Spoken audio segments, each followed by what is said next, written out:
മുഖ്യമന്ത്രി V D സതീശന്റെ മന്ത്രിസഭയിലെ പ്രധാന വകുപ്പുകൾ കൈകാര്യം ചെയ്യുന്ന മന്ത്രിമാരാരൊക്കെയാണെന്നാണ് നമ്മൾ ഈ ഒരു വീഡിയോയിലൂടെ നോക്കാനായിട്ട് പോകുന്നത്. ഗവർണർക്ക് കൊടുക്കാനുള്ള ലിസ്റ്റ് പൂർണ്ണമായിരിക്കുകയാണ്. മുഖ്യമന്ത്രി ഉൾപ്പെടെ 21 മന്ത്രിമാരായിരിക്കും ഈ ഒരു മന്ത്രിസഭയുടെ ഭാഗമായിട്ട് എത്തുന്നത്. ഈ ഒരു മന്ത്രിസഭയിലെ പ്രധാന വകുപ്പായിട്ടുള്ള ആഭ്യന്തര വകുപ്പും വിജിലൻസും ഈ പറയുന്ന രമേശ് ചെന്നിത്തലയായിരിക്കും നോക്കാനായിട്ട് പോകുന്നത്. ഹോം മിനിസ്റ്റർ രമേശ് ചെന്നിത്തലക്കാണ് കൊടുത്തിരിക്കുന്നത്.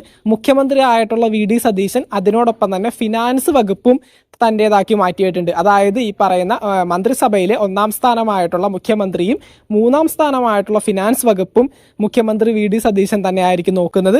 ഈ പറയുന്ന 2-ാം സ്ഥാനമായിട്ടുള്ള ഹോം മിനിസ്റ്റർ ആയിരിക്കും ഈ പറയുന്ന രമേശ് ചെന്നിത്തലക്ക് കൊടുക്കുന്നത്. അതുപോലെ തന്നെ ഉമ്മൻചാണ്ടി സാറിന്റെ മകനായിട്ടുള്ള ചാണ്ടി ഉമ്മനെയും ഈ ഒരു മന്ത്രിസഭയിലേക്ക് കൊണ്ടുവരാനാണ് മുഖ്യമന്ത്രി വി ഡി സതീശന്റെ തീരുമാനം.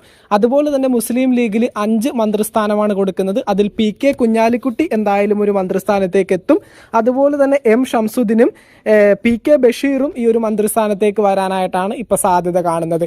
അടുത്തതായിട്ട് ഈ പറയുന്നത് പോലെ സണ്ണി ജോസഫ് ഈ പറയുന്ന മന്ത്രിസഭയിലേക്ക് തീർച്ചയായിട്ടും ഉണ്ടാവുന്ന ഒരു കാൻഡിഡേറ്റ് ആണ്.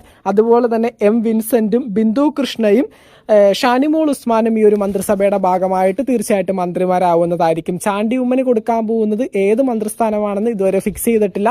അദ്ദേഹം മന്ത്രിസഭയിൽ ഉണ്ടാവും എന്നുള്ളത് ഇപ്പൊ കൺഫേം ആയിട്ടുണ്ട്.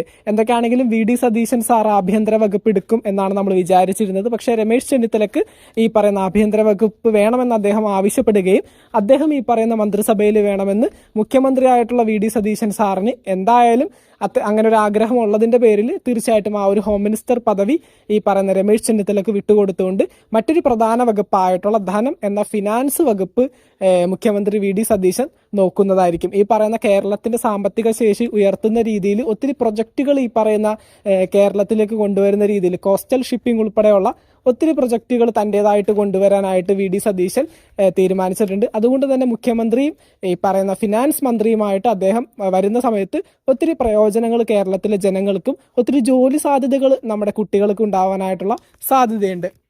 അപ്പോൾ എന്തൊക്കെയാണെങ്കിലും ഒത്തിരി പേര് ഈ പറയുന്ന ഉറ്റുനോക്കിയിരുന്ന ഒരു കാര്യമാണ് രമേശ് ചെന്നിത്തലയെ എങ്ങനെയായിരിക്കും അനുനയിപ്പിക്കാനായിട്ട് പോകുന്നത്. ഈ പറയുന്ന ആഭ്യന്തര മന്ത്രി സ്ഥാനം കൂടി മുഖ്യമന്ത്രി നോക്കുന്ന സമയത്ത് ഈ പറയുന്ന രമേശ് ചെന്നിത്തലക്ക് ഏത് വകുപ്പായിരിക്കും കൊടുക്കാനായിട്ട് പോകുന്നത് എന്നുള്ള രീതിയിലൊക്കെ ഒത്തിരി ചർച്ചയായ ഒരു വിഷയം തന്നെയായിരുന്നു.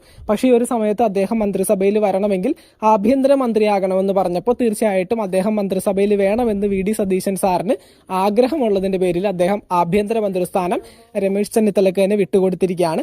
ഈ പറയുന്നത് പോലെ ചാണ്ടി ഉമ്മനും ഈ ഒരു മന്ത്രിസഭയിൽ ഉണ്ടാവും. പിന്നീട് ഈ പറയുന്ന പോലെ ഒത്തിരി നമ്മൾ പ്രതീക്ഷിച്ച കാൻഡിഡേറ്റ്സിനെ തന്നെയാണ് മന്ത്രിസഭയിലേക്ക് കൊണ്ടുവന്നിരിക്കുന്നത്. സണ്ണി ജോസഫ്, ഈ പറയുന്ന P K Kunhalikutty, Shanimol Usman, Bindu Krishna, M Vincent, പിന്നെ അതുപോലെ എം ലിജു, കെ ജയന്ത്, അത്തരത്തിൽ ടി സിദ്ദിഖ്, അൻവർ ഷാദ്, അത്തരത്തിലുള്ള ഒരുപാട് നമ്മൾ എക്സ്പെക്ട് ചെയ്തിരുന്ന നേതാക്കന്മാർ തന്നെയാണ്, സീനിയർ നേതാക്കന്മാർ തന്നെയാണ് ഈ പറയുന്ന മന്ത്രിസഭയുടെ ഭാഗമായിട്ട് ലിസ്റ്റിലേക്ക് വന്നിട്ടുള്ളത്. ഈ ഒരു മന്ത്രിസഭയിലേക്ക് വരുന്ന എല്ലാ പേരുകളും കൃത്യമായിട്ട് നമ്മൾ ഫസ്റ്റ് ചാനലിൽ അപ്ലോഡ് ചെയ്തിട്ടുണ്ട്. പബ്ലിക് പി ആർ എന്നാണ് ചാനലിന്റെ പേര്. ലിങ്ക് ഞാൻ താഴെ കമന്റ് ബോക്സിൽ പിൻ ചെയ്തേക്കാം. ആ ഒരു വീഡിയോ കണ്ടു കഴിയുമ്പോൾ നിങ്ങൾക്ക് മനസ്സിലാവും ആരൊക്കെയാണ് മന്ത്രിസ്ഥാനത്തേക്ക് വരാനായിട്ട് പോകുന്നതെന്ന്. എന്തൊക്കെയാണെങ്കിലും ഈ ഒരു സമയത്ത് എല്ലാവരും ഉറ്റുനോക്കിയിരുന്ന ഒരു കാര്യമാണ് രമേശ് ചെന്നിത്തലയെ എങ്ങനെയായിരിക്കും ഈ ഒരു വി ഡി സതീശൻ സമാധാനിപ്പിച്ചിട്ട് ഈ ഒരു മന്ത്രിസഭയിലേക്ക് കൊണ്ടുവരുന്നതെന്ന്. അപ്പൊ തീർച്ചയായിട്ടും നമ്മൾ എക്സ്പെക്ട് ചെയ്തിരുന്ന പോലെ ഈ പറയുന്ന ആഭ്യന്തര മന്ത്രിസ്ഥാനം അദ്ദേഹത്തിന് വിട്ടുകൊടുത്തുകൊണ്ടാണ് അദ്ദേഹത്തെ ഈ പറയുന്ന മന്ത്രിസഭയിലേക്ക് കൊണ്ടുവന്നിരിക്കുന്നത്. എന്തൊക്കെയാണെങ്കിലും ഈ പറയുന്ന രമേശ് ചെന്നിത്തലയും ഉൾപ്പെടെയുള്ള എല്ലാ മന്ത്രിമാരും വി ഡി സതീശനൊപ്പം തന്നെ ട്രിവാൻഡ്രത്ത് സെൻട്രൽ സ്റ്റേഡിയത്തിൽ വെച്ച് തിങ്കളാഴ്ച രാവിലെ 10 മണിക്ക് സത്യപ്രതിജ്ഞ ചെയ്യുന്നതായിരിക്കും. ഈ പറയുന്നത് പോലെ സെൻട്രൽ സ്റ്റേഡിയത്തിൽ ഒത്തിരി അതിഥികളെ ക്ഷണിച്ചിട്ടുണ്ട്. നമ്മുടെ തമിഴ്നാട് മുഖ്യമന്ത്രി വിജയ് വരുന്നുണ്ട്, രാഹുൽ ഗാന്ധി, പ്രിയങ്ക ഗാന്ധി, മല്ലികാർജുന ഖാർഗെ, അത്തരത്തിലുള്ള പ്രധാന നേതാക്കന്മാരും അന്യ സംസ്ഥാനങ്ങളിൽ കോൺഗ്രസ് പാർട്ടിയെ സപ്പോർട്ട് ചെയ്യുന്നതും കോൺഗ്രസ് പാർട്ടിയുടേതായിട്ടുള്ള ഇതുവരെ സ്ഥാനമേറ്റിട്ടുള്ള എല്ലാവിധ മുഖ്യമന്ത്രിമാരും പങ്കെടുക്കുന്ന ഒരു വലിയൊരു പ്രോഗ്രാമാണ്. അതിന്റെ ചടങ്ങുകളും കാര്യങ്ങളൊക്കെ അടിപൊളിയായിട്ട് ഇങ്ങനെ സ്റ്റേജ് പരിപാടികളൊക്കെ നല്ല രീതിയിൽ ഇപ്പം ഇങ്ങനെ കെട്ടിക്കൊണ്ടിരിക്കുകയാണ്. അപ്പം എന്തൊക്കെയാണെങ്കിലും പറ്റുന്നവരൊക്കെ പോയിട്ട് ആ ഒരു സത്യപ്രതിജ്ഞ നേരിട്ട് കാണുക. അപ്പം എന്തൊക്കെയാണെങ്കിലും മറ്റൊരു വീഡിയോ ആയിട്ട് നമുക്ക് വീണ്ടും കാണാം. നിങ്ങളുടെ അഭിപ്രായങ്ങൾ താഴെ കമന്റ് ബോക്സിൽ രേഖപ്പെടുത്തുക. മറ്റൊരു വീഡിയോ ആയിട്ട് നമുക്ക് വീണ്ടും കാണാം. താങ്ക്